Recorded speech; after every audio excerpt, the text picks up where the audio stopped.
First of all, let's not let fear drive us, my friends. Pre-existing conditions off the table. The Republican senators passed a law that made sure it was part of it. Just 2 weeks ago, President Trump made sure he did an executive order that would be part of a policy. Both sides of the aisle agree that that's a good part of the Obamacare Act. So do not let those who say we're trying to take that away. It's not an issue. So yes, we'll have other things. The other things we're looking at, things like transparency. How about portability? Where whether you're working at a particular job or not, it is your income, your insurance instead of theirs. You can take it with you. These are the kind of conversations we need to have, and it comes by thinking outside the box, not thinking that all we have to do is stick with the process that's been in the past. We get that done, and we can come up with some solutions that will be very, very good for everyone, in particular this particular area of healthcare.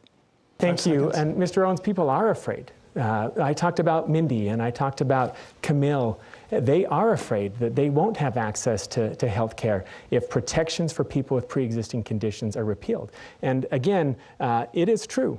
And we can tweet out, but on September 22nd, your website changed from saying we must repeal protections for people with pre-existing conditions. Your website changed, and so I think justifiably so. People are afraid. They're worried that they might lose life-sustaining access to medication, and I think this is real, and this is an important issue for us to debate. How are we going to protect people with pre-existing conditions? Because simply saying it isn't going to protect them. Mr. Owens, 30 seconds. What we had on the site was we will appeal Obamacare. We will now reform Obamacare since we have had the switches and the tweaking. Nowhere on my website has that come up. And this is what I want to make sure everybody understands. It's time for us to really hold our representatives accountable. All we ask of them is two things, is be honest and to keep your word. That's basically it. And for us to be having a conversation with pre-existing conditions or bombs going off in lower Utah, or things that are made up, manufactured, because what the Democratic Party does, in this case here, unfortunately, we're using DC tactics, and fear should never be a way that we go after our solutions. Let's make sure we get it done. Thank you. Final response. Yeah, thank you. I would just say, you know, it was in black and white on the website.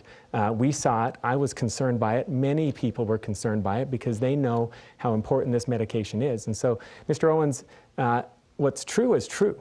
And this was the position statement on your website that the Affordable Care Act must be repealed, which includes, and that includes these protections for people with pre-existing conditions. Now, your website changed on September 22nd, but I don't think you can sit here today and say that up is down and down is up.